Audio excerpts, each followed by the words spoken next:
ॐ देवी कूष्माण्डायै नमः। माँ कूष्माण्डा देवी स्तोत्रम्। या देवी सर्वभूतेषु माँ कूष्माण्डा रूपेण संस्थिता। नमस्तस्यै नमस्तस्यै नमस्तस्यै नमो नमः।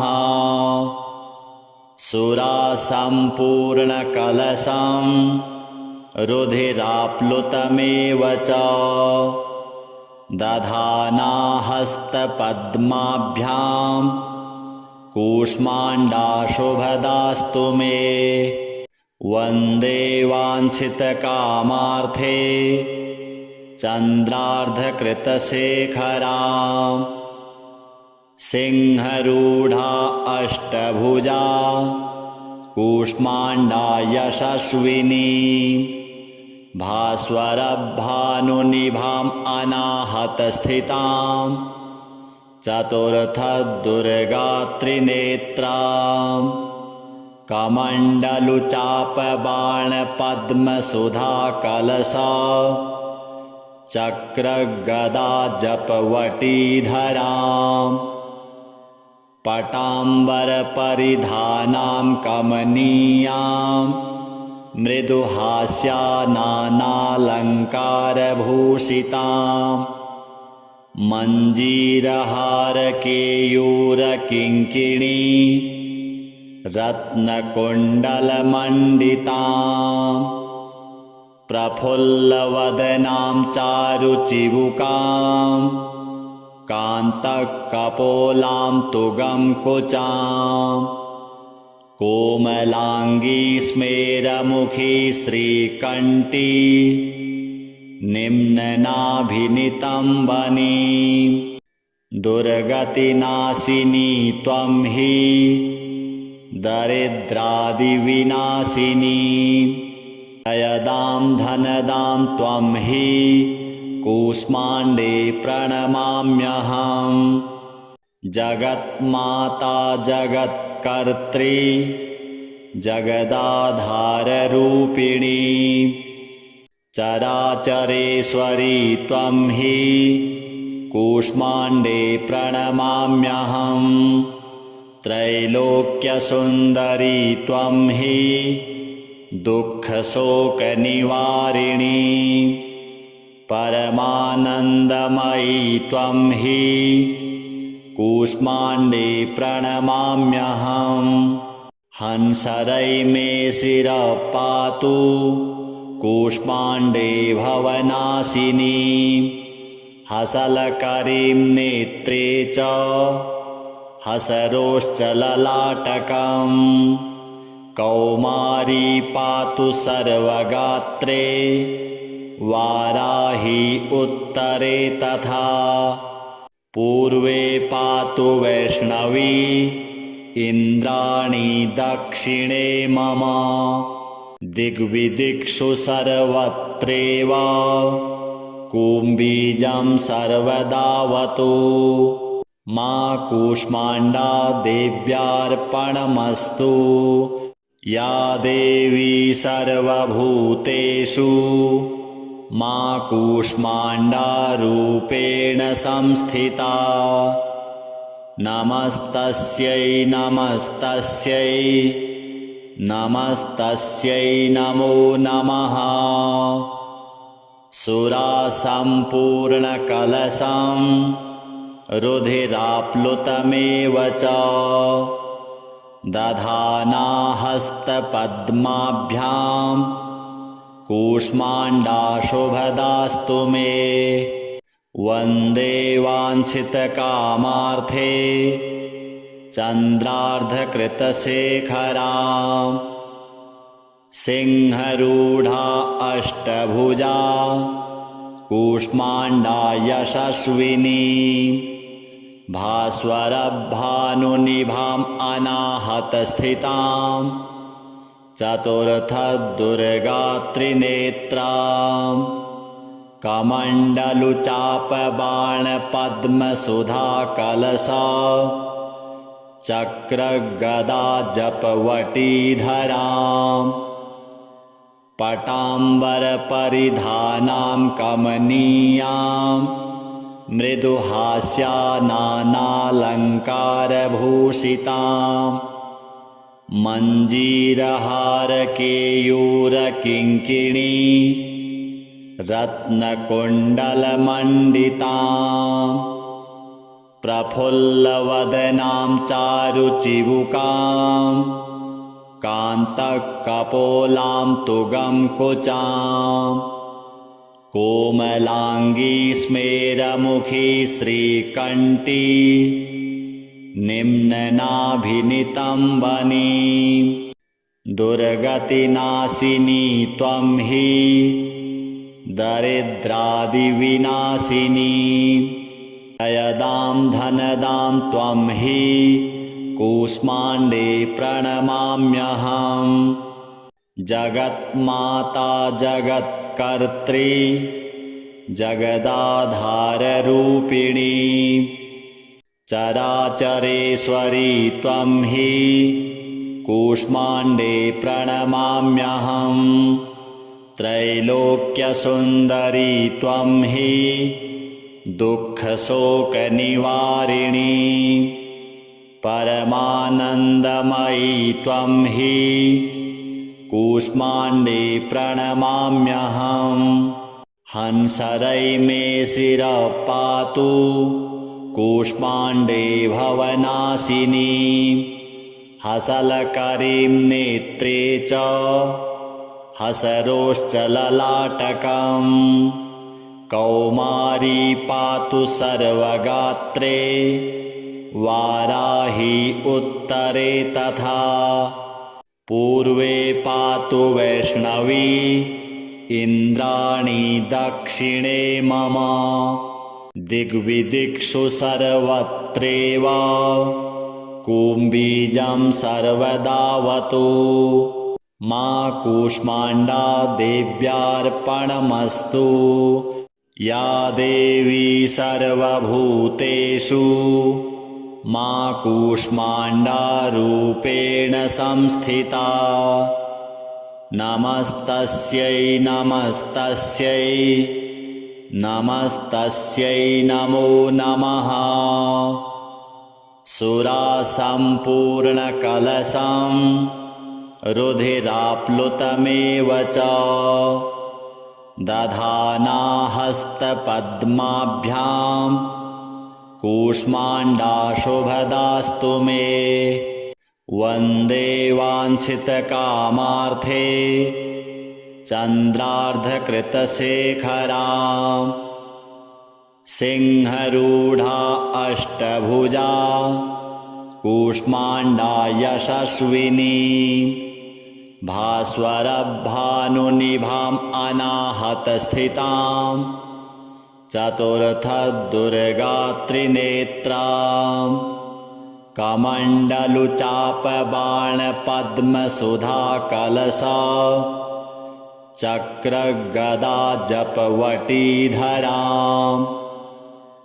पटाम्बरपरिधानां कमनीयां मृदुहास्यानानालङ्कारभूषितां मञ्जीरहारकेयूरकिङ्किणी रत्नकुण्डलमण्डितां प्रफुल्लवदनां चारुचिबुकां कान्तकपोलां तुगं कुचां कोमलाङ्गी स्मेरमुखी श्रीकण्ठी निम्ननाभिनितम्बनीं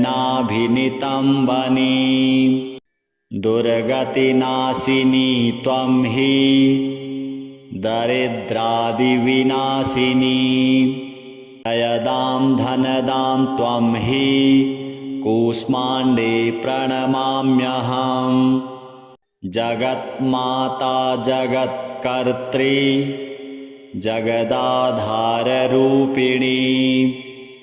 चराचरेश्वरी त्वं हि कूष्माण्डे प्रणमाम्यहम् त्रैलोक्यसुन्दरी त्वं हि दुःखशोकनिवारिणी परमानन्दमयी त्वं हि कूष्माण्डे प्रणमाम्यहम् हंसरै मे शिरः पातु कूष्माण्डे भवनाशिनी हसलकरीं नेत्रे च हसरोश्च ललाटकम् कौमारी पातु सर्वगात्रे वाराही उत्तरे तथा पूर्वे पातु वैष्णवी इन्द्राणी दक्षिणे मम दिग्विदिक्षु सर्वत्रैव कुम्बीजं सर्वदावतु मा कूष्माण्डा देव्यार्पणमस्तु या देवी सर्वभूतेषु मा कूष्माण्डारूपेण संस्थिता नमस्तस्यै नमस्तस्यै नमस्तस्यै नमो नमः सुरासम्पूर्णकलशं रुधिराप्लुतमेव च दधाना हस्तपद्माभ्यां कूष्माण्डा शुभदास्तु मे वन्दे वाञ्छितकामार्थे चन्द्रार्धकृतशेखरां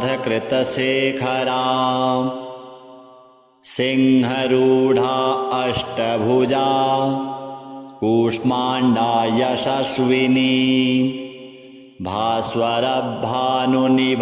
अनाहतस्थितां चतुर्थदुर्गात्रिनेत्रां कमण्डलुचापबाणपद्मसुधाकलशा चक्रगदाजपवटीधरां पटाम्बरपरिधानां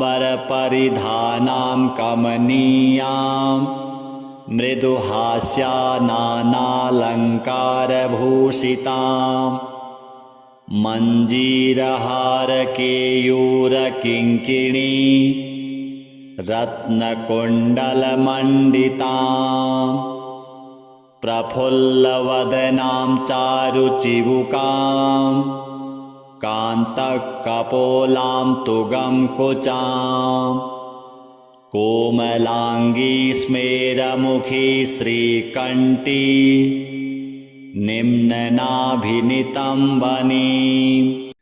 दुर्गतिनाशिनी त्वं हि दरिद्रादिविनाशिनी जयदां धनदां त्वं हि कूष्माण्डे प्रणमाम्यहम् जगन्माता जगत्कर्त्री जगदाधाररूपिणी चराचरेश्वरी त्वं हि कूष्माण्डे प्रणमाम्यहम् त्रैलोक्यसुन्दरी त्वं हि दुःखशोकनिवारिणी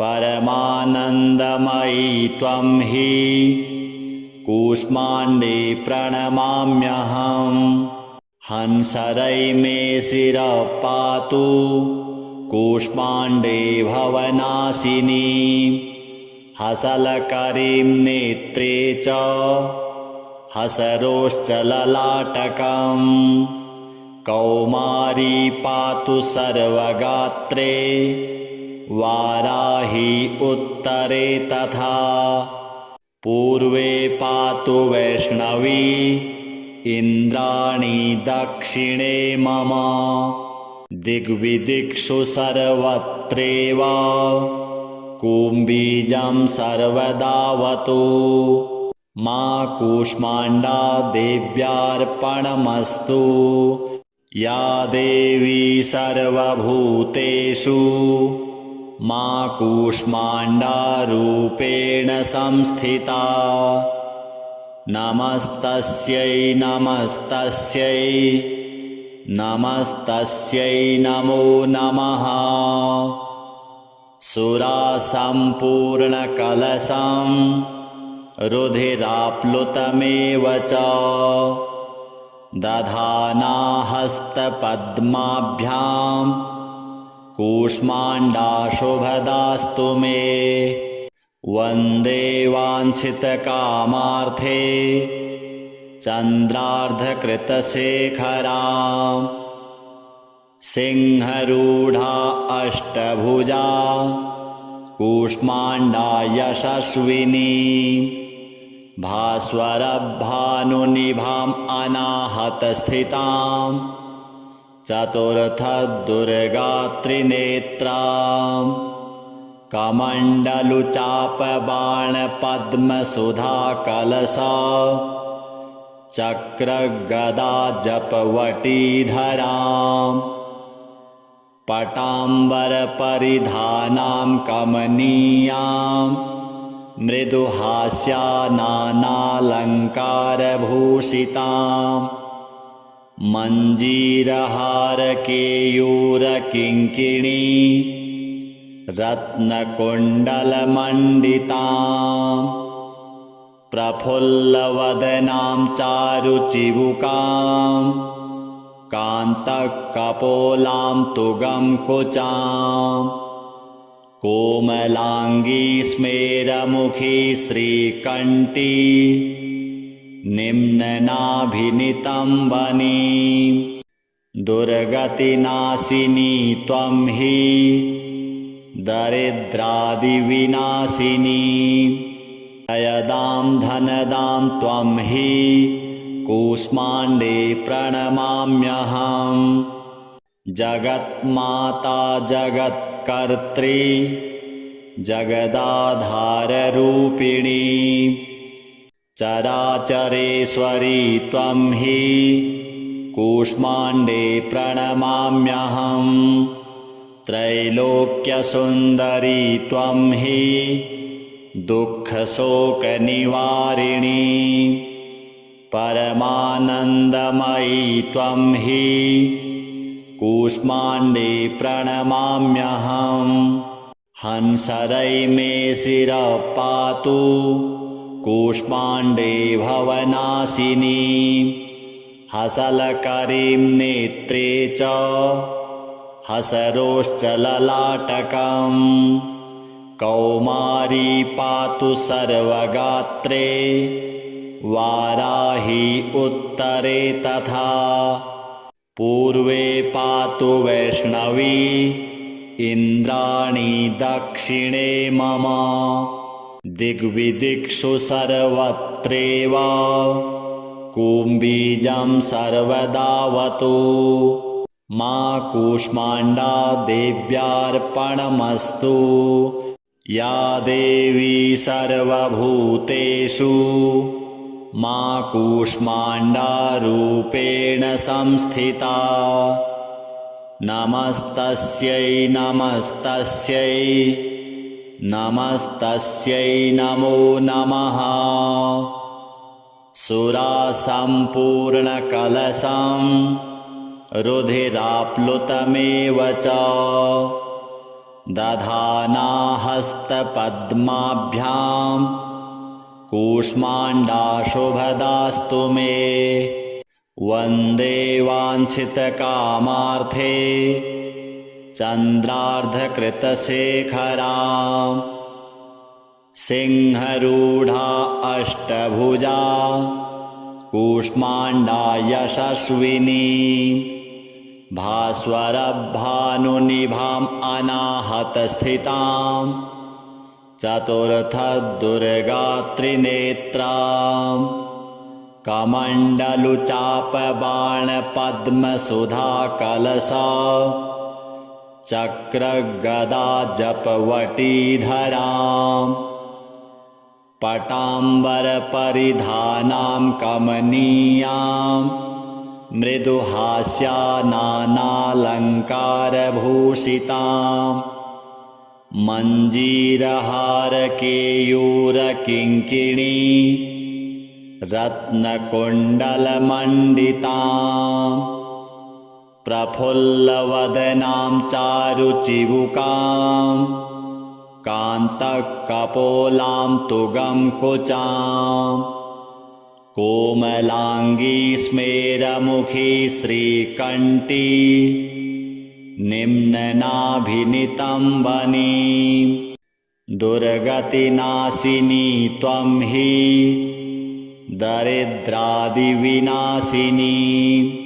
जयदां धनदां त्वं हि कूष्माण्डे प्रणमाम्यहं जगन्माता जगत्कर्त्री जगदाधाररूपिणी चराचरेश्वरी त्वं हि कूष्माण्डे प्रणमाम्यहं त्रैलोक्यसुन्दरी त्वं हि दुःखशोकनिवारिणी परमानन्दमयी त्वं हि कूष्माण्डे प्रणमाम्यहं हंसरै मे शिरः पातु कूष्माण्डे भवनाशिनी हसलकरीं नेत्रे च हसरोश्चललाटकम् कौमारी पातु सर्वगात्रे वाराही उत्तरे तथा पूर्वे पातु वैष्णवी इन्द्राणी दक्षिणे मम दिग्विदिक्षु सर्वत्रैव कुम्बीजं सर्वदावतु मा कूष्माण्डा देव्यार्पणमस्तु या देवी सर्वभूतेषु मा कूष्माण्डारूपेण संस्थिता नमस्तस्यै नमस्तस्यै नमस्तस्यै नमो नमः सुरासम्पूर्णकलशं रुधिराप्लुतमेव च दधाना हस्तपद्माभ्यां कूष्माण्डा शुभदास्तु मे वन्दे वाञ्छितकामार्थे चन्द्रार्धकृतशेखरां सिंहरूढा अष्टभुजा कूष्माण्डा यशस्विनी भास्वरभानुनिभाम् अनाहतस्थितां चतुर्थदुर्गात्रिनेत्रां कमण्डलुचापबाणपद्मसुधाकलशा चक्रगदाजपवटीधरां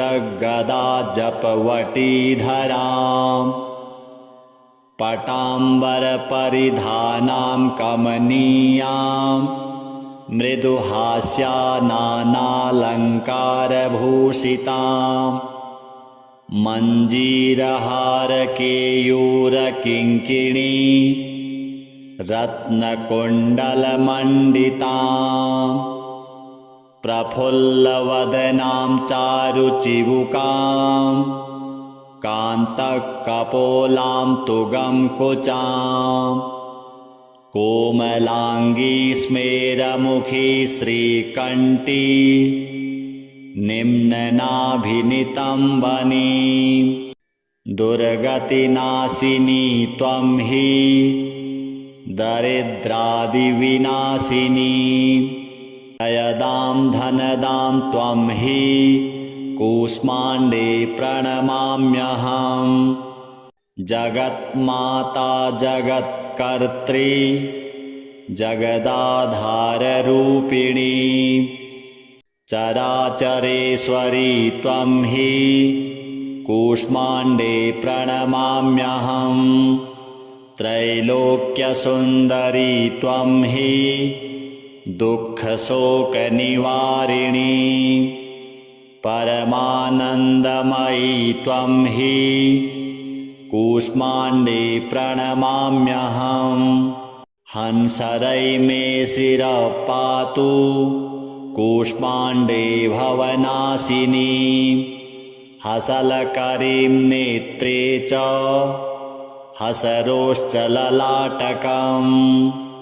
कौमारी पातु सर्वगात्रे वाराही उत्तरे तथा पूर्वे पातु वैष्णवी इन्द्राणी दक्षिणे मम दिग्विदिक्षु सर्वत्रेव कुम्बीजं सर्वदावतु मा कूष्माण्डा देव्यार्पणमस्तु या देवी सर्वभूतेषु मा कूष्माण्डा रूपेण संस्थिता नमस्तस्यै नमस्तस्यै नमस्तस्यै नमो नमः सुरासम्पूर्णकलशं रुधिराप्लुतमेव च दधाना हस्तपद्माभ्यां कूष्माण्डा शुभदास्तु मे वन्दे वाञ्छितकामार्थे चन्द्रार्धकृतशेखरां सिंहरूढा अष्टभुजा कूष्माण्डा यशस्विनी भास्वरभानुनिभाम् अनाहतस्थितां चतुर्थदुर्गात्रिनेत्रां कमण्डलुचापबाणपद्मसुधाकलशा चक्रगदाजपवटीधरां पटाम्बरपरिधानां कमनीयां मृदुहास्या नानालङ्कारभूषितां मञ्जीरहारकेयूरकिङ्किणी रत्नकुण्डलमण्डितां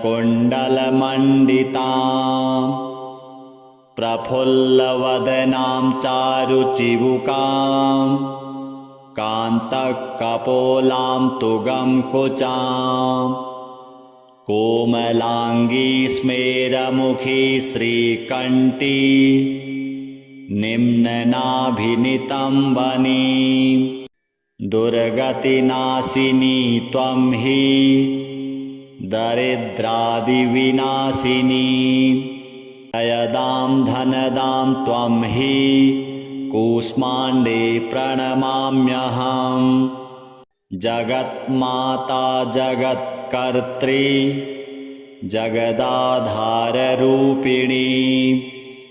चराचरेश्वरी त्वं हि कूष्माण्डे प्रणमाम्यहं त्रैलोक्यसुन्दरी त्वं हि दुःखशोकनिवारिणी परमानन्दमयी त्वं हि कूष्माण्डे प्रणमाम्यहं हंसरै मे शिरः पातु कूष्माण्डे भवनाशिनी हसलकरीं नेत्रे च हसरोश्चललाटकम् कौमारी पातु सर्वगात्रे वाराही उत्तरे तथा पूर्वे पातु वैष्णवी इन्द्राणी दक्षिणे मम दिग्विदिक्षु सर्वत्रेव कुम्बीजं सर्वदावतु मा कूष्माण्डा देव्यार्पणमस्तु या देवी सर्वभूतेषु मा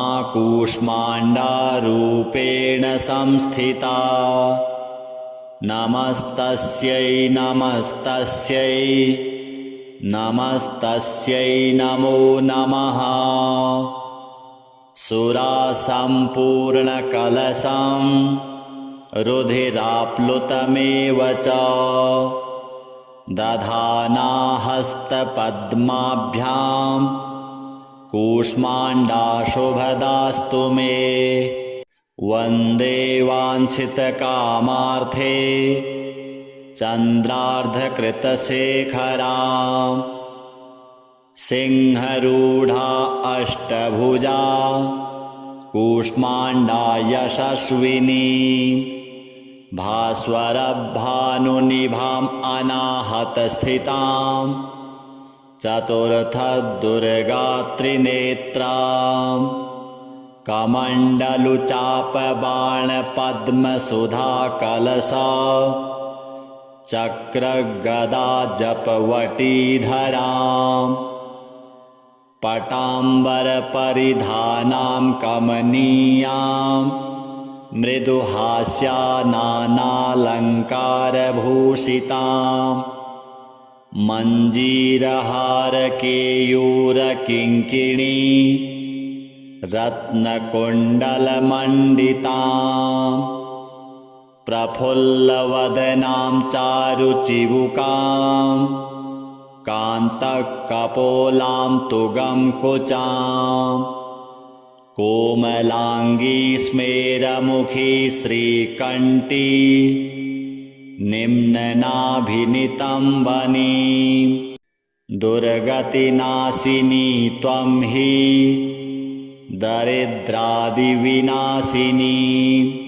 जयदां धनदां त्वं हि कूष्माण्डे प्रणमाम्यहं जगन्माता जगत्कर्त्री जगदाधाररूपिणी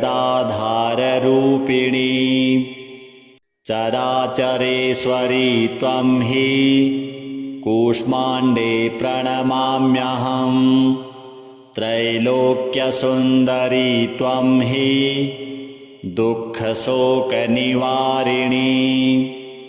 परमानन्दमयी त्वं हि कूष्माण्डे प्रणमाम्यहं हंसरै मे शिरः पातु कूष्माण्डे भवनाशिनी हसलकरीं नेत्रे च हसरोश्चललाटकम् कौमारी पातु सर्वगात्रे वाराही उत्तरे तथा पूर्वे पातु वैष्णवी इन्द्राणी दक्षिणे मम दिग्विदिक्षु सर्वत्रैव कुम्भीजं सर्वदावतु मा कूष्माण्डा देव्यार्पणमस्तु या देवी सर्वभूतेषु मा कूष्माण्डारूपेण संस्थिता नमस्तस्यै नमस्तस्यै नमस्तस्यै नमो नमः सुरासम्पूर्णकलशं रुधिराप्लुतमेव च दधाना हस्तपद्माभ्यां कूष्माण्डा शुभदास्तु मे वन्दे वाञ्छितकामार्थे चन्द्रार्धकृतशेखरां सिंहरूढा अष्टभुजा कूष्माण्डा यशस्विनी भास्वरभानुनिभाम् अनाहतस्थितां चतुर्थदुर्गात्रिनेत्राम् कमण्डलुचापबाणपद्मसुधाकलशा चक्रगदाजपवटीधराम् पटाम्बरपरिधानां कमनीयां मृदुहास्यानानालङ्कारभूषितां मञ्जीरहारकेयूरकिङ्किणी रत्नकुण्डलमण्डिताम् प्रफुल्लवदनां चारुचिबुकाम् कान्तकपोलां तुगं कुचाम् कोमलाङ्गी स्मेरमुखी श्रीकण्ठी निम्ननाभिनितम्बनीं दुर्गतिनाशिनी त्वं हि दरिद्रादिविनाशिनी जयदां धनदां त्वं हि कूष्माण्डे प्रणमाम्यहं जगन्माता जगत्कर्त्री जगत्कर्त्री जगदाधाररूपिणी चराचरेश्वरी त्वं हि कूष्माण्डे प्रणमाम्यहम् त्रैलोक्यसुन्दरी त्वं हि दुःखशोकनिवारिणी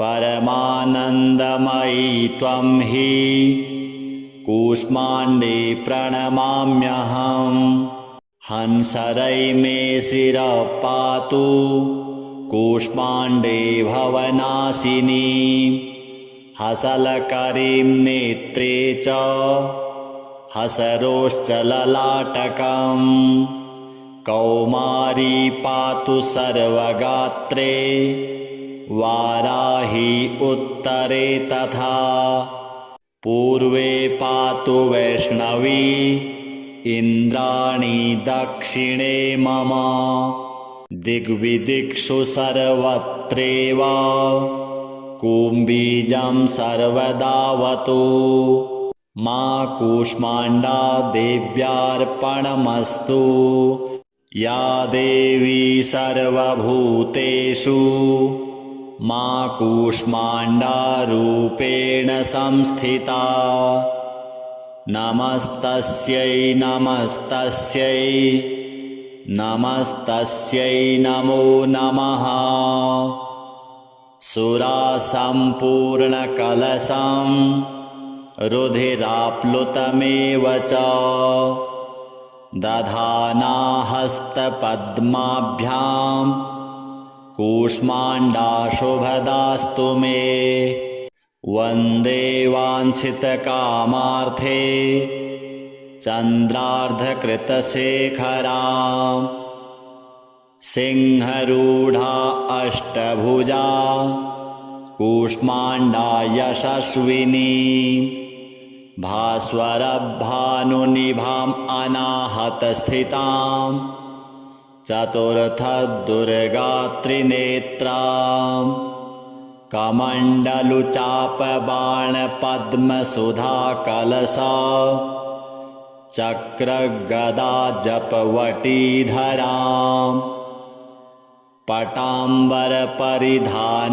कमनीयां मृदुहास्यानानालङ्कारभूषितां मञ्जीरहारकेयूरकिङ्किणी रत्नकुण्डलमण्डितां प्रफुल्लवदनां चारुचिबुकां कान्तकपोलां तुगं कुचां कोमलाङ्गी स्मेरमुखी श्रीकण्ठी निम्ननाभिनितम्बनी दुर्गतिनाशिनी त्वं हि दरिद्रादिविनाशिनी जयदां धनदां त्वं हि कूष्माण्डे प्रणमाम्यहम् जगन्माता जगत्कर्त्री जगदाधाररूपिणी